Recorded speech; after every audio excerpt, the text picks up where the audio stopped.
Alright, Filipino reaction. Okay, reaction video tayo mga kaibigan. Dito kay Senadora Risa Hontiveros versus Mayor Alice Go sa Senate investigation update. Okay, dito sa Mayor ng Tarlac, Bamban. Okay, ito na. Ni di po kayo dating SK official. Opo. Bamban ng Mayor Alice Go umarap na sa Senado. Part 2.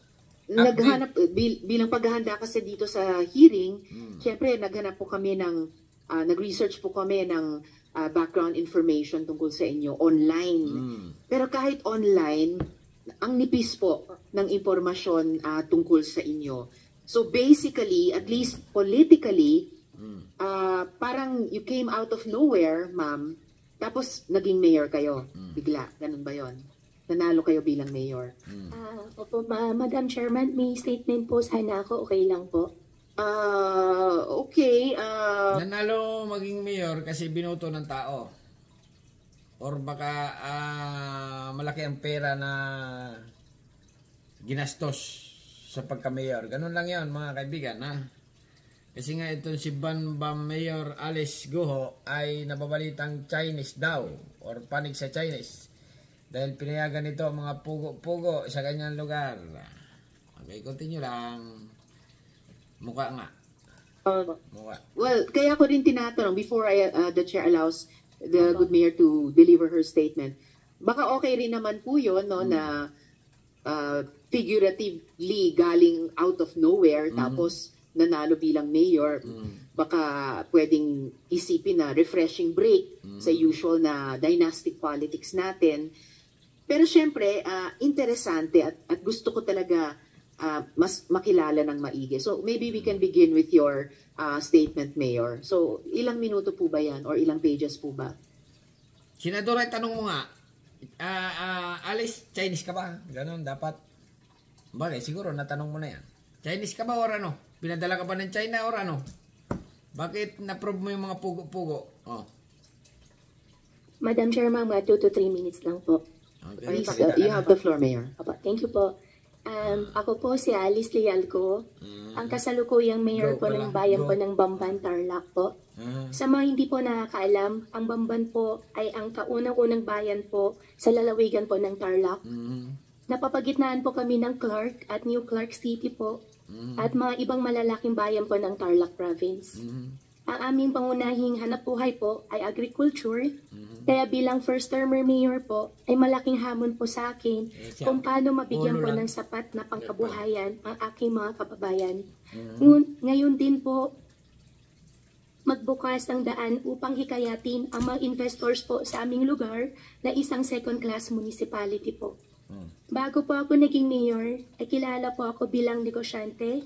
Ito din po siguro ang dahilan kung bakit po ang batang tulad ko po ay pinagkakatiwalaan po ng aking mga kababayan dahil po sa aking kaalaman po sa usaping pangkabuhayan. Kaya sa unang taon po bilang mayor na nagsikap po ako maghikayat ng investors para magnegosyo at makatulong po sa pag-asenso po ng bayan po ng Bamban. Ito po ay kabila ng hamon po ng ekonomiya na dulot po ng epekto ng COVID-19. Kaya masakitin po sa akin na masangkot sa ganitong usapin at nakilala pa ang aming bayan sa maling paraan. Nakakalungkot po na wala pa man ay nahusgahan na po ang aming layunin at nahaluan na din po ng pangsariling interes po ng ilan. Nalitis na po kami base pa lang po sa aligasyon at pinagtagpi-tagpi po na kwento. Dahil dito po ay nais ko pong magpasalamat sa kagalang-galang po na Committee on Women, Children, Family Relation, and Gender Equality headed by Honorable Senrisa, ma'am. Dahil nabigyan po ako at kami ng pagkakataon na bigyan linaw po mga issues po na binabato po sa akin at sa aming bayan. Unang-una po, hindi po ako konektado, hindi po ako operator, hindi po ako protector o cutler po ng Pogo. Wala po akong kinalaman sa kanilang operation at sa kahit anong gawain sa loob at labas po ng Pogo. Dati po akong isang incorporator po ng Baofu, ngunit ito po ay aking naibenta bago pa po ako pumasok sa politika. Meron po akong dokumento po na magpapatunay po nito. Tama po na sa akin po nakapangalan ang metro po ng Tarelco because I was the former landowner po of the property. Ang tanging sinasabi po ng dokumento ay ako po ang nag-apply po ng temporary connection way back 2019 po ng electricity po para sa entire compound. At siguro po hindi na naalis ang aking pangalan sa dokumento po ng Tarelco. Nais ko rin po ninawi na meron po isang sasakyan po na Ford Expedition nakita po sa loob po ng property at sinasabing nakapangalan po sa akin ay matagal ko na po siya naibenta way back 2020 pa po. At hindi ko din po ito nagamit o nakita man lang. At wala din pong katotohanan na pagmamay-ari ko po kahit isang pila po sa compound at minsan po hindi po ako natulog doon. Sa katunayan po, ay hindi ko po nakita ang kalahatan po ng villas na naitayo pagkatapos ko po mag-divest po ng shares po sa Baofu. Ang application po, the letter of no objection o lono po ng Hongsheng, ay isang dokumento po na nagsasabi na hindi po kontra at ayon po ang Sangguniang Bayan sa itataguyod po na negosyo.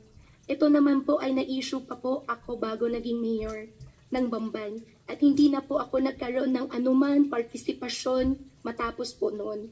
Ako po ay humaharap po sa inyo, ma'am, sir, your honors, at sa buong bansa para sa aming bayan, Bamban, at para maibalik po ang kumpiyansa po ng aming investors. Kaisa niyo po ako sa investigasyon ito, alang-ala sa paggawa po ng batas. Maraming salamat po. Thank you po, ma'am.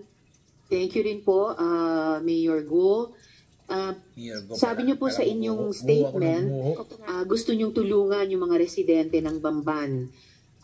Tanong ko lang po kung meron bang taga-Bamban na empleyado sa munisipyo? Kasi balita po sa amin ay wala daw. What? Ganon? Ano? Mayroong bang taga-Bamban na empleyado ng munisipyo? Ang balita, wala. Ano yun? Po ang Sangguniang Bayan sa itataguyod po na negosyo, stores. Kaisa niyo po ako, meron po. Ilan po? Paggawa po ng batas. Maraming salamat po. Thank you po, ma'am. Thank you rin po, Mayor Go. Sabi niyo po sa inyong statement, gusto niyong tulungan yung mga residente ng Bamban. Tanong ko lang po kung meron bang taga-Bamban na empleyado sa munisipyo? Kasi balita po sa amin ay wala daw. Alright, let me correct that question, Mayor. Meron ba, Mayor, o wala? May taga-Bamban ba na empleyado dun sa Baofu? Yes po, Your Honor, yes po. Meron Po. Ilan po? Base po sa investigation po namin, yung housekeeping po nasa 100 plus po. Housekeeping. Katulong. 100 plus. Opo, Your Honor. Pero yun na po yung mga empleyado sa Baofu na galing po sa Bamban. Opo.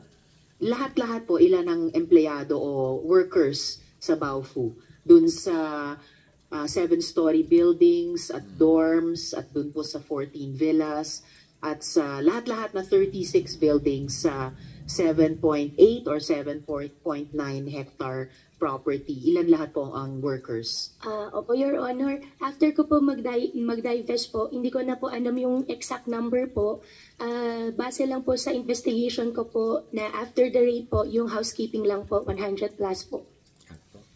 Kung ako tatanungin mga kaibigan, sa narinig ko dito kay Go, okay? Kaduda-duda ito, napagluloko lang yata tayo nito eh. O sa tingin ko, pabor na pabor ito sa mga Chinese investor, ha? Na yun nga, ay siyempre, kunwari, bait-bait lang ito, or sa kanyang bayan na gusto niyang tulungan ang mga mamamayan niya doon. Pero, pang ano lang yun, panakibutas or gagamitin lang niya yun. Na ganun. Sa tingin ko lang ito kay ano nito, ay pabor ito sa China. Okay? Maka-Chinese ito. Si Alice Goho. Okay? Go. Okay? Kaya lang nanalo nga mga kaibigan ng pagka-mayor. Kaya ayon, pinapasok ang mga Chinese, ang mga operation ng Pogo. Yung mga Pogo, mga kaibigan, online yan. Okay? Yung iba dyan.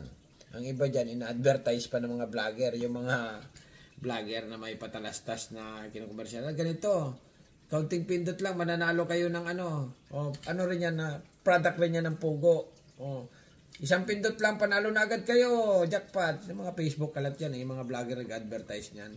So, naupiran din tayo niyan eh. Kaya lang ayaw ko kasi may kuha niya ng Pogo eh.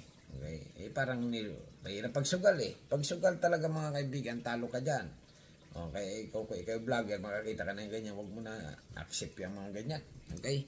Pero balik lang tayo dito kay Go. Okay?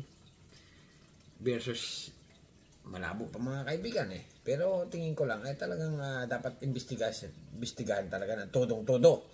Pigain. Okay? Kung ano ba talaga ang tunay na nangyayari. Okay? Sa kanyang ban or tunay na pagkatao niya. Alright? Bahala na kayo. Ano masasabi nyo? Subscribe my channel. Don't forget to comment. Bye-bye. Thank you.